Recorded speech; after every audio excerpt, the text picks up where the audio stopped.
It's just.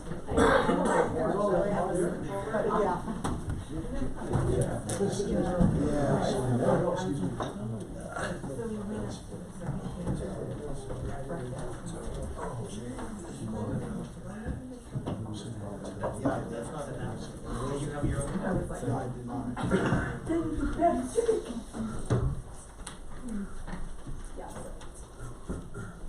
Time is now 9:24. The executive session has been concluded. The participants in the executive sessions were Joe Bernardo. Rusty Goodall. Phil Rico. Carlos Lopez. Karen Graver. Anthony West Jones.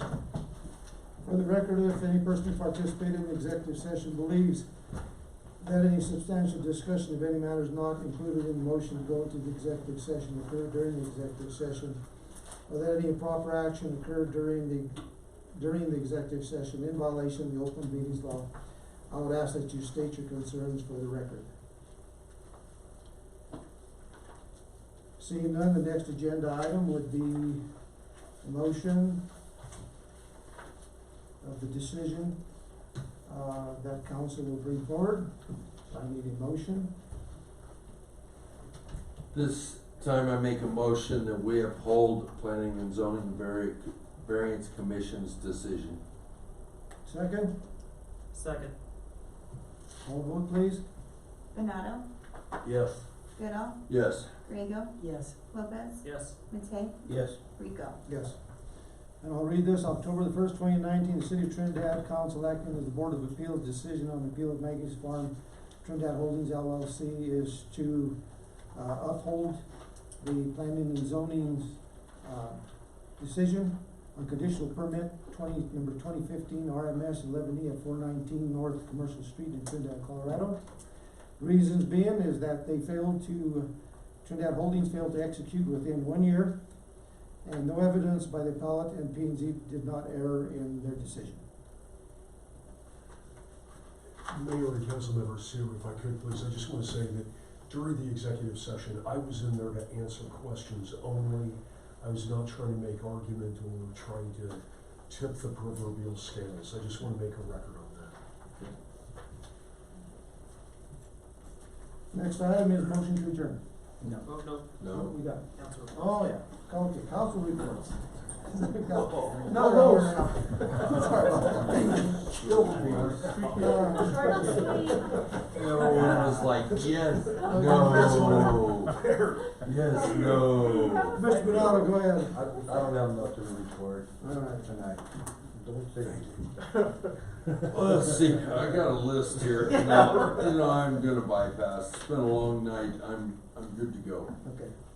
I was fortunate enough to go to the ARPA board meeting that was held here at the Holiday Inn and to see a little bit more what's going on. And I would like to, if council gives a blessing, to be an active member on that board to help give Trinidad a voice for the ARPA board.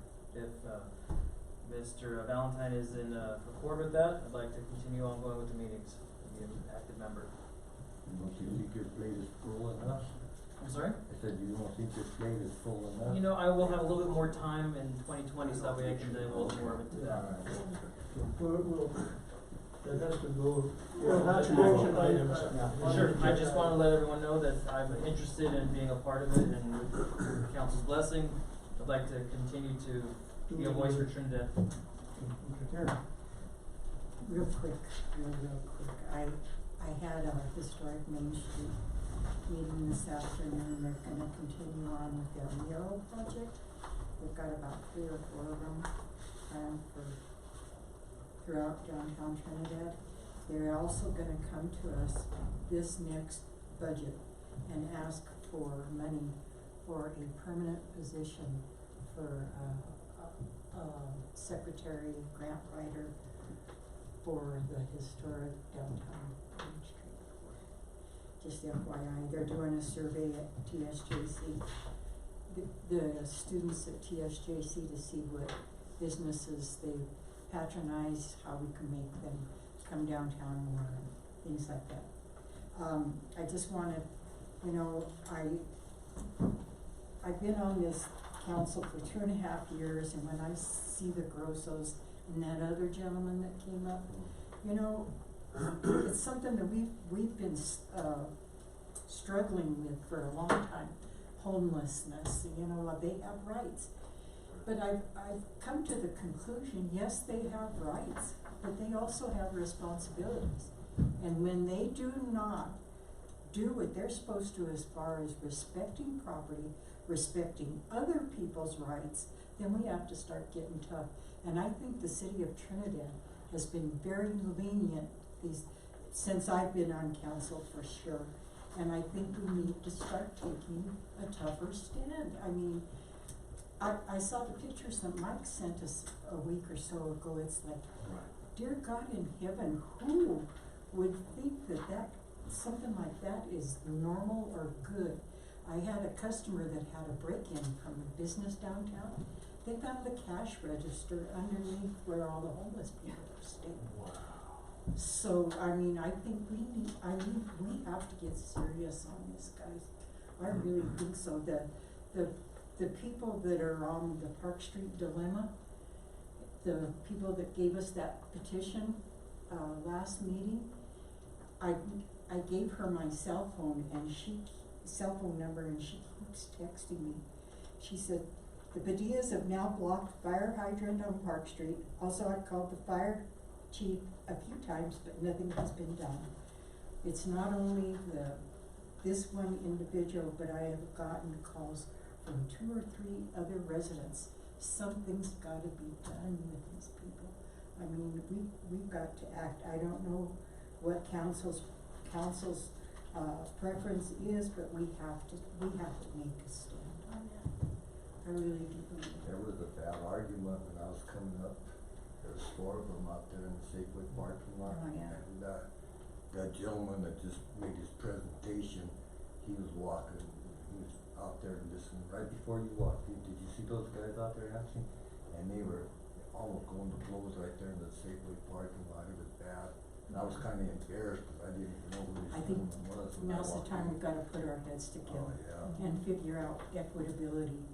There's gotta be a solution. I mean, one segment of society can't suffer because another segment of society has more rights. And the danger with the fire and all this stuff Yes. now is. And just to jump onto your comment about the Park Street, there used to be a speed limit sign down there. It's gone now. Like Yeah, they torn it. we planted those 2 posts, one Yeah. on the east side of the street, one way down on the very end by the hillside. And I drove down there today just to see if it's still working, because I was like, where is it? And it's gone. Yeah. I don't know if we as a city pulled it, or someone else did. I think they did. If it's the flashing one that picks up The speeding we vehicles. move it around. Yeah, Oh. we move it, cause I think we have 2 of them, and we move it around. Oh, okay. As far as the issues, I told Charlie to start adding patrols. He's added the 4-wheelers down the river bottom, and they're walking, certain locations just to, not to do anything but make them feel uncomfortable and move them along in most places. But I agree, something needs to be done. We need to take appropriate enforcement action. Years ago, I'll tell you a quick story. When I was in school, we had suspension hearings and such. And a parent comes and says, my kid has rights. We're painfully aware of that. However, the teacher has rights, and so do the other 23 kids in that classroom have rights. And that's a similar situation we have here. The neighbors that live in these neighborhoods that don't sleep at night because they have rights.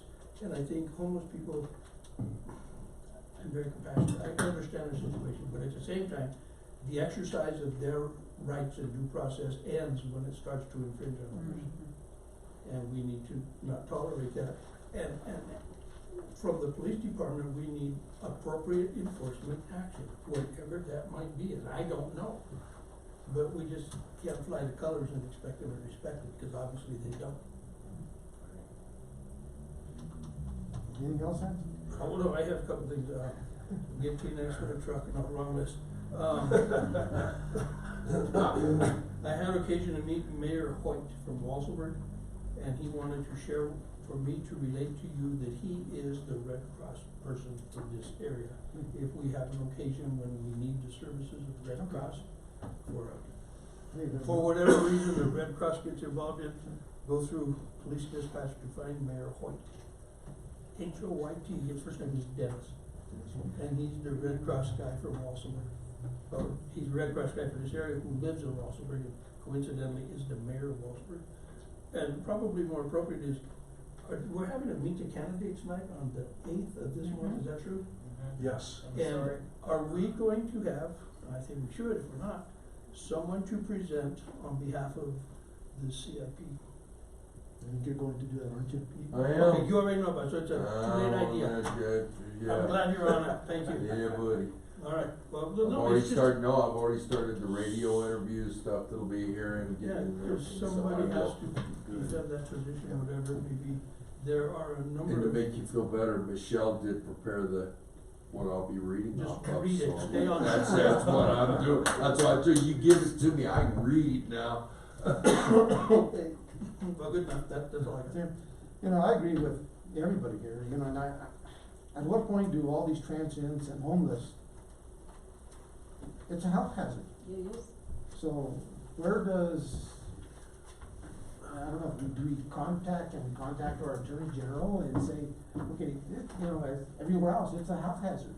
You know, they are polluting our ground, they're polluting the rivers, they're, you know, what's gotta give here? And I agree with you wholeheartedly. Watch the news, they're using motor loaders to pick up debris all along Fountain Creek and Pueblo and Springs. So I think It's just the way it is, and I don't know what to do about it. Moving them from one place to contaminate another place, it doesn't seem to be working, but. And we have to be careful, I'm sorry, just wanna say, or the ACLU will be I on got it. our doorstep, I agree. but we'll have conversations, I understand, it's exasperating, those really were amazing photos that Mike sent of the underpass and all that was awful, you know. Just to let you know, a couple other things I've done is, I attended this CDOT statewide planning, and, there's a draft right now that we put together, and, it's gonna be finalized later on in a final form as to, the planning and everything that's going on, and the two issues here in Trinidad are exit 8 and exit 14B. Those are the two primary issues that Mike and I have talked about. And tomorrow I actually have a call in with, CDOT Director, Sean Malou, and we're gonna talk a little bit more about those. Which one is, did they say anything about exit 11? It's big O. Yeah, that's something that's still in planning. Yeah, that's funded, I think they have the engineering dollars, and they're actually doing engineering. Don't think they've appropriated construction dollars yet. Once they get the budget from the. This planning process that we were working on goes out from 4 years to 8 years, I think, probably, because right now they're working on the 4-year plan that they've had, so that's where that's at. I also attended, there was San Isabel came in, and they were talking about economic development, and I was there, Georgie, Audra, Wally. Donna, were you there? Yeah, busted. Not paying attention. But that was discussion about they've hired someone, San Isabel has hired somebody to help the rural communities, with economic development, so it was just some, basic discussion there. And like I said, I attended that ARPA dinner, which was pretty fun. Mike and I attended the Trinidad Development meeting on Wednesday, the 18th, and all the discussion concerning what's going on in Trinidad with the Trinidad Development. The discussion on the various projects that are underway. I attended the Governor's Tourism Conference, which was yesterday. It actually went on until tomorrow, but I had to get back today. But that was interesting. I attended a couple of events, which were pretty informative. Just to let you know that Trinidad Los Angeles County Forum that we put together held their last meeting on Thursday the 26th, and the group is coming up with some pretty interesting things, and we'll be getting a report to the council later on, and also to the county commissioners. So that's pretty much what I have. Mike. So, Carlos mentioned ARPA, so just real brief. We've been back and forth trying to get a power contract, tri-state. You remember all the tri-state dealings and everything.